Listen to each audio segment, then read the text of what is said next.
Hey, friend.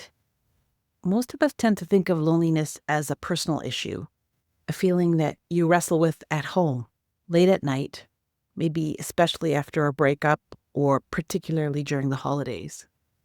But what if I told you that loneliness is also a business issue and a very expensive one? According to recent data from Cigna and other major studies, loneliness in the workplace is costing U.S. employers an estimated $154 billion per year. Yes, billion, with a B. That number is mostly tied to lost productivity, absenteeism, employee turnover, and burnout. And when we say burnout, we don't mean people just needing a day off. We're talking about employees quitting or quiet quitting, disengaging so deeply that innovation, collaboration, and morale evaporate. So why does loneliness cost so much? A couple of reasons. Loneliness affects the immune system. It increases the risk of cardiovascular disease and leads to higher rates of anxiety and depression, which all show up at work.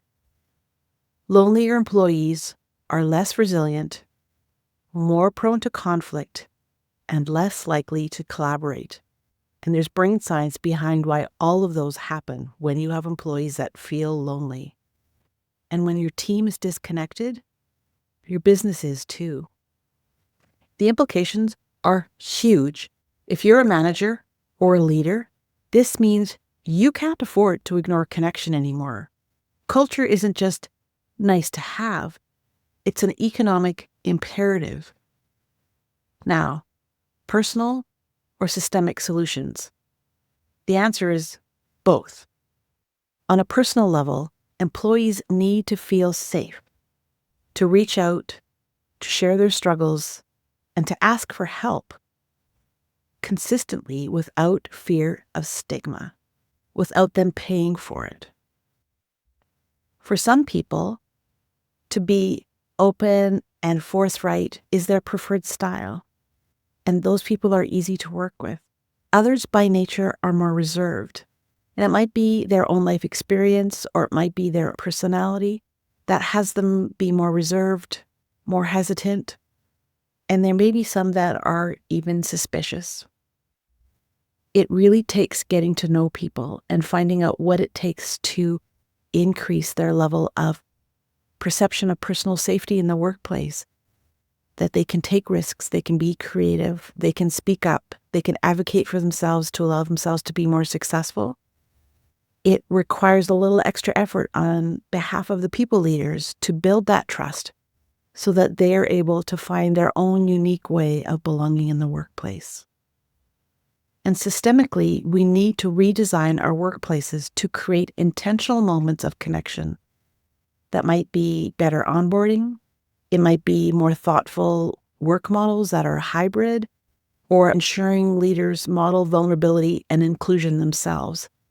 None of that is easy. What makes loneliness especially sneaky in the workplace is that loneliness doesn't look like depression or anxiety or sadness.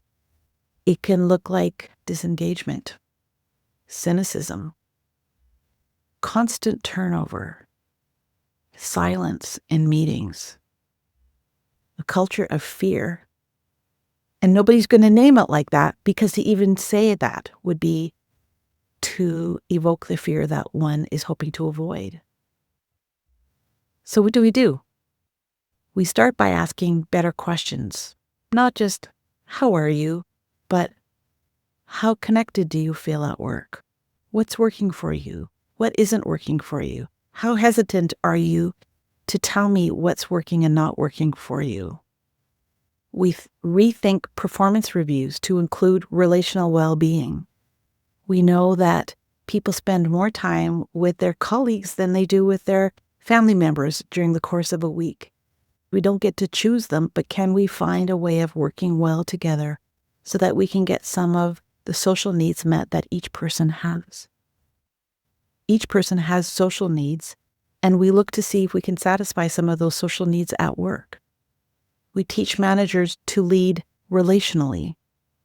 And we treat loneliness not as a weakness, but as a flashing red light on the dashboard that it really is. It's not a problem that we have to fix. It's a signal that points to something underneath that we need to address, and addressing that will allow people to feel more connected. Now listen to me here. Loneliness isn't going to be fixed with an enthusiastic rah-rah week of connection, or a potluck meal every other Friday, or forcing everybody to work in the office instead of remotely. You can have well-connected people working from home, and you can have deeply disconnected, deeply lonely people working full-time in the office.